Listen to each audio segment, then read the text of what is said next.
West Aurora. I'm Dr. Valerie McCall, and I'm the Director of Educational Equity here in West Aurora.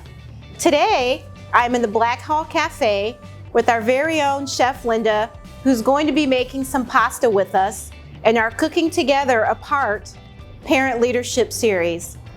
One of the things that's my favorite part about our Parent Leadership Series is it's a great way to bring you and your family together.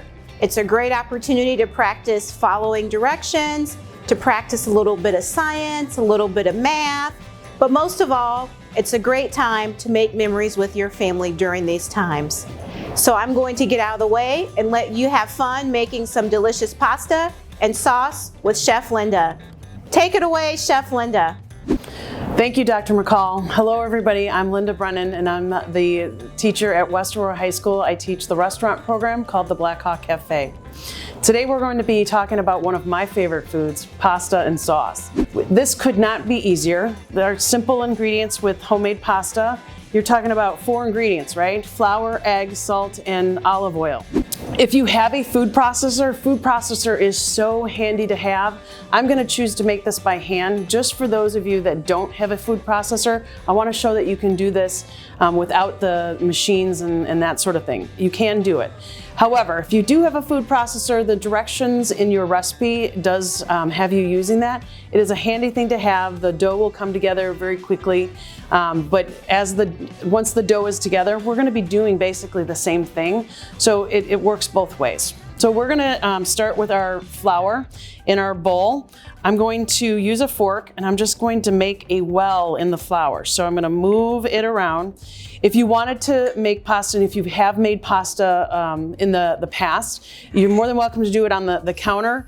And then I'm going to get my 4 eggs cracked. And the directions in this would say, if you're using the food processor, you're just gonna add everything in. Again, we're gonna have basically the same concept. I'm going to take my fork and poke my yolks and just give my eggs a little bit of a stir, because I'm not gonna have that much time to stir the eggs and get them mixed up. I wanna make sure. Obviously, if you were using the food processor does all that for you.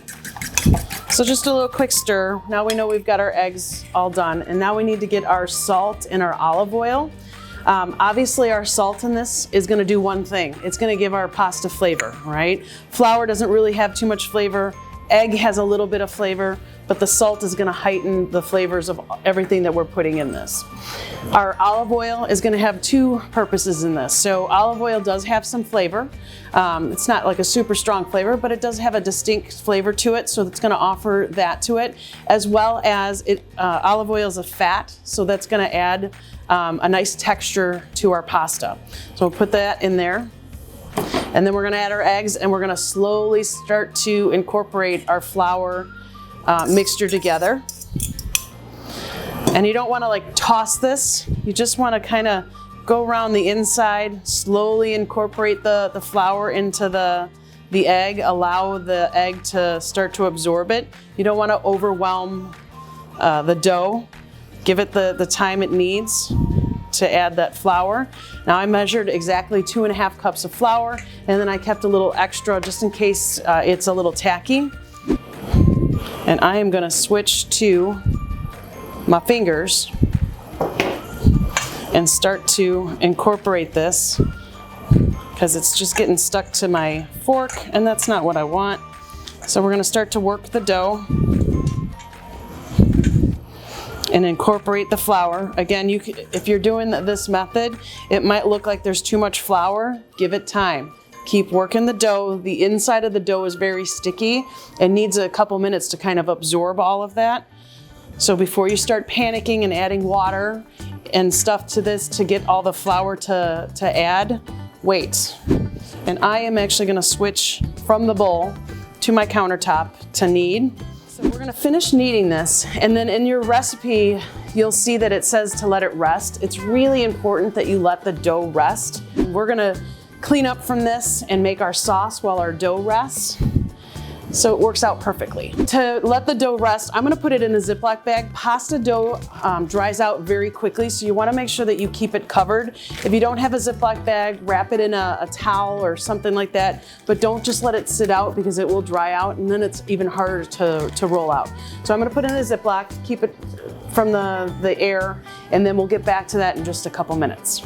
We're gonna let our pasta rest and we're gonna talk a little bit about marinara sauce. This is actually exactly how I make my sauce at home. We're gonna mostly follow the recipe. For those of you that have gotten to know me, know I kind of reference recipes, but I always tend to like add my own little Brennan spin to things. So I'm gonna try to stay close to the recipe, but I'm probably gonna talk a little bit more about how I would make this sauce in my home. So here we go. We got our simple ingredients, right? We've got our tomato paste, we've got our water, we've got garlic. We're gonna add a little bit of olive oil to saute up our garlic. And then we've got some seasonings. I pulled out all the ones that were in the recipe plus a couple extras, and I'll tell you how I use those. So we're gonna let our pan heat up a little bit, and our recipe calls for a tablespoon of olive oil. So I'm gonna go ahead and add that. I'm being so good on camera here, measuring stuff at home. It's just a gluck gluck into the pan, but I hope you guys can relate to that kind of cooking, right? You just taste, you keep adjusting. One of the things I love. So we've got our pan heating up. It's not quite hot enough yet. We'll get our oil nice and hot. And honestly, I don't want the pan to be screaming hot when I add the oil, because again, I want that flavor to be infused into the oil and have that good garlic taste in my sauce. And if you're adding it to too hot of a pan, you go to being burnt too quickly. So I'm just gonna take my microplane here, and you can see it just basically disappears. A little tap, and I've got minced up garlic with no problem.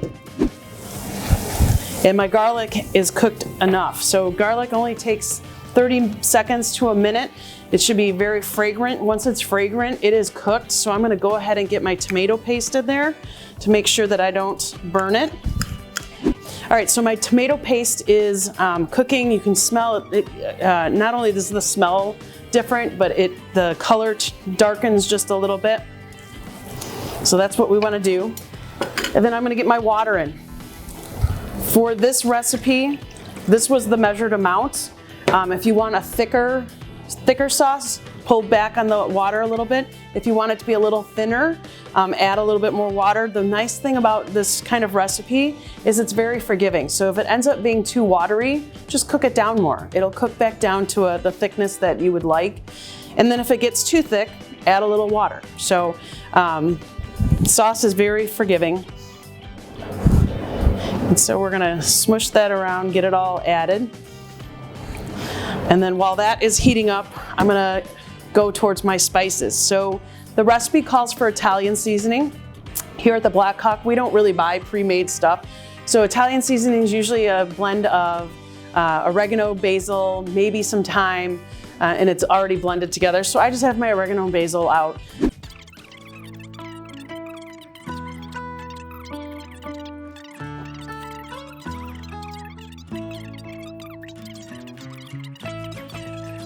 We're using dried ingredients, so it needs a minute to kind of wake up and have the flavors that it should. So if you're going to taste this when you first combine it, it might not have as much flavor. Wait before you start adding extra stuff in there. Give it a couple minutes to kind of wake up those dried herbs and make sure that it's giving you the full flavor that it should be. So we're going to give this a little taste. I know that this is just starting to cook. So if I can taste all the oregano and basil, I know that that's just gonna intensify, and I know that I'm good. So it's making me have a slight pucker, not a complete pucker. So I'm just gonna add just a little more sugar, and we just wanna let this simmer down. It's gonna do two things. One, it's gonna help those flavors intensify and kind of come together as one sauce. And in addition to that, we're gonna cook out some of the water. I'm gonna turn off my heat. I don't want to reduce it too much. And I can always go back and reheat it if I need to reduce it more, but I think that this is the perfect consistency. And I'm just gonna finish mine with a little bit of Parmesan cheese. So I'm gonna put some Parmesan cheese in there. And it's gonna sort of melt into the sauce. So that is our pasta sauce ready to go. We're gonna keep our burner here because remember, we're gonna be cooking our pasta as soon as we get it rolled out. When we come back, we're gonna do that. It's time to roll out our pasta. So before we get started, I'm just gonna roll out mine with a rolling pin because again, if you don't have a pasta machine at home, I just wanna show you that you can use a rolling pin. If you don't have a rolling pin, just find something that's circular. You could even use a can, take the label off and use a can. You can make anything out of a rolling pin. So just make it work, it'll be fine. So first, we do have pasta machines here at the Black Hawk Cafe. We use them every once in a while. They are a nice item to have, however, they're not a necessity. So don't feel like you have to go out and buy a pasta machine. I'm not gonna use this today because I wanna show you that you can do this with a rolling pin at home and you don't need any fancy equipment. But again, if your family ends up making the pasta and you really enjoyed it, go out and see it, get yourself a pasta machine and make this an annual, weekly, monthly thing with your family. This doesn't look like a lot of dough, but especially when you are rolling it out on a pasta machine, the pasta machine can get it pretty thin. So this would probably stretch the whole classroom here. This dough I'm actually gonna cut into 4, so I'm gonna quarter it. One of the things that I had said before, remember the dough, it dries out very quickly. So work with your one piece, put the other 3 pieces back in whatever you had it stored in so that it does not dry out while we're rolling out the other pieces. You're gonna wanna have a little bit of extra flour. Dust the dough, make sure it's not tacky at all. Once we're rolling out, we're probably gonna be fine, but sometimes with the pasta machine, you have to flour it the first 3 times you put it through the pasta machine. So now we're just gonna roll and try to get this as flat as we possibly can. And one of the things that we're gonna be battling against is you think you're gonna be as thin as you possibly can, you wanna go even thinner. So pasta is going to double in size when we boil it. So as thin as you think it is, it's always gonna come out thicker. All right, so you can see how it's kind of sticking to my rolling pin. You just redust it. And then to cut this, we're gonna make I don't know, I think it's called a pappardella or we're gonna make a thicker noodle. The nice thing is all you do is just lightly roll it. And again, it should be dry to the touch because we floured it quite a bit. But you're just gonna lightly roll it up. And then you're gonna cut whatever width you want. So mine's gonna be maybe a little bit wider than a fettuccine noodle, and that's okay. The biggest thing is just make sure that whatever you cut it to, that you're being consistent, because when it goes into the pasta water, you don't want thinner noodles and then have thicker ones. The thin ones will be done cooking, the thicker ones won't. So just make sure that you're being consistent with whatever it is that you're making so that everything cooks evenly. All right, so now that I have cut these, I want to open them back up and make sure nothing's going to stick together. If you're making this and you don't want to eat it right away, this will keep in the refrigerator 1 or 2 days. I wouldn't go further than that. You can always freeze this as well. The biggest thing is you want to make sure that you kind of toss it with a little bit of flour so that nothing sticks together, and then you can leave it on the pan like that. And then we keep going and roll out the rest of our pasta. So now we're done rolling out our pasta. You can see my pasta is not perfect, and that's okay. Mine probably has a couple pieces that are a little or thicker than I would like. What I would advise you is you're gonna go the cooking time off your thickest noodle. For this thickness, and mine's pretty thin, 2-3 minutes is gonna be enough. I've got my pot of water going here, and I'm gonna add some salt. The rule of thumb is you want the water to be very salty. It should be salty like the ocean.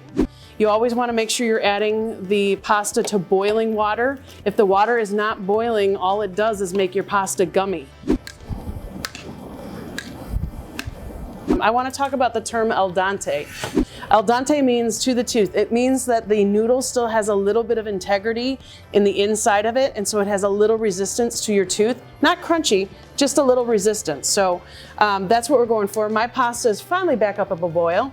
And then I know once I'm at a full boil, I'm gonna go just slightly longer than that, I'm gonna take out one of my noodles and test it.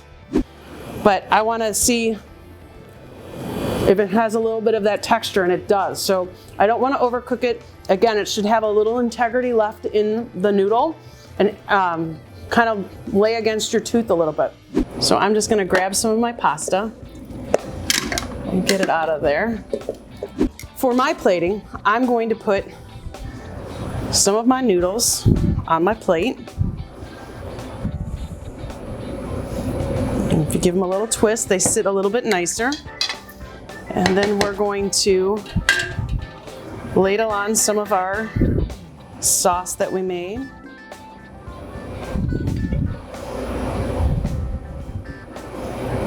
You can never have too much cheese, and even in my own home cooking dinner, everything should be garnished. So just take a look at the plate now. Yeah, it looks good. It's a plate of pasta. Now watch. We put a little bit of that. We do a little shake of this, and now you got pasta. So I hope you guys all enjoy. I hope you've had fun making your own pasta. I hope you have a nice nap after you're done, and we'll see you next time.